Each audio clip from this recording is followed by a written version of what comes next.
The tale of Ixion, the king who couldn't keep his hands to himself. Once upon a time, in the ancient land of Thessaly, there was a king named Ixion. He ruled over the Lapiths, a tribe known for their strength and bravery. But Ixion wasn't just any king. He was the son of Ares, the god of war, and Paramil. You'd think being the son of a god would make life easy, right? Well, not for Ixion. Turns out, divine parentage doesn't come with an instruction manual. The trouble begins. Our tale of woe and waggishness kicks off with Ixion's marriage to the enchanting Diameter. As was the custom in those days of yore, Ixion promised Ya's father, Dionysus, a handsome bride price, but let's be honest, he had the follow-through of a politician's campaign promise. But Ixion, ever the trickster with a dash of rogue in his blood, decided to dodge this obligation just like some of our politicians, you know what I mean? Promise and fail. Yeah, that's it. Dionysus, a man of less than forgiving nature, decided to take some of Ixion's prized horses as compensation. Now, you must understand, these weren't just any horses. They were the equine equivalent of Ferraris. Naturally, this didn't sit well with Ixion, who inherited a bit of a fiery temper from his dad, Ares. Instead of seeking a peaceful resolution like a rational adult, Ixion, channeling his inner hothead, thanks, Dad Ares, decided to host a dinner party for Dionysus. Spoiler alert, it ended in flames, literally. It was more of a sinister soiree. When Dionysus arrived, expecting a hearty meal and perhaps an apology, he was instead pushed into a pit of burning coals by Ixion, meeting a rather crispy end. This act of murder, especially against a family member, was a major faux pas in ancient Greece. It violated the sacred guest-host relationship known as xenia, making Ixion an outcast, shunned by gods and mortals alike. Fortunately for Ixion, the king of gods, Zeus, took pity on him. Wandering the earth like a pariah with a very black mark on his social resume, Ixion found himself in a sorry state. Zeus, feeling unusually generous, invited Ixion to Olympus. Imagine being invited to the ultimate VIP lounge, only to show up in your worst behavior. With his signature mix of magnanimity and mischief, taking pity on the forlorn king, Zeus invited Ixion to Olympus, the celestial penthouse of the gods, and even purified him of his heinous crime.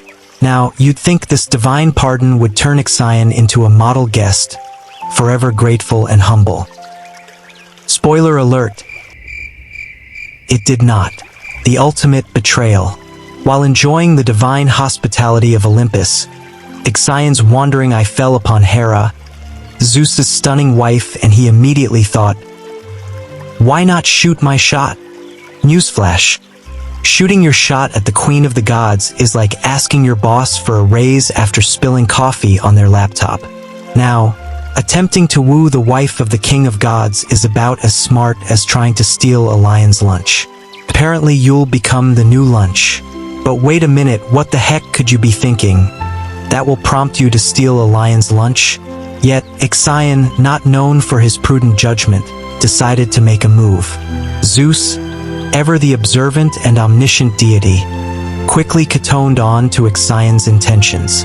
But instead of smiting him on the spot, Zeus concocted a cunning plan to teach the impudent king a lesson. Zeus fashioned a cloud in the likeness of Hera, christening it Nephili, and sent it to fool Ixion. Ixion, thinking he was the smoothest operator since Casanova, fell for it.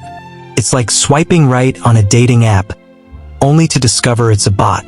Ixion seduced this cloud Hera with all the charm he could muster. From this rather unconventional union, a peculiar creature named Centauros was born. Centauros later had a romantic rendezvous with the Maras of Mount Pelion, giving rise to the race of centaurs, those half-human, half-horse beings known for their rowdy behavior and penchant for wild parties. If there's a hall of fame for awkward family reunions, this one's definitely getting inducted.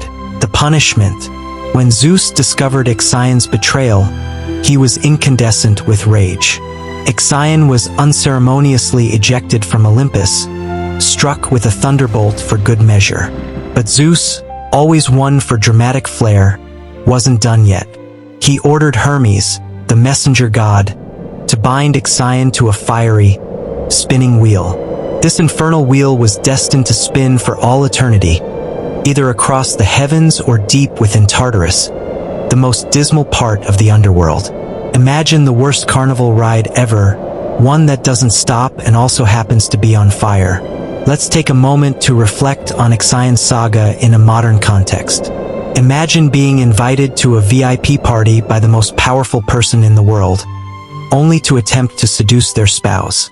Not only would you be promptly ejected from the event, but you'd likely become the subject of 1,000 memes, forever immortalized on social media as the epitome of audacity and poor decision-making.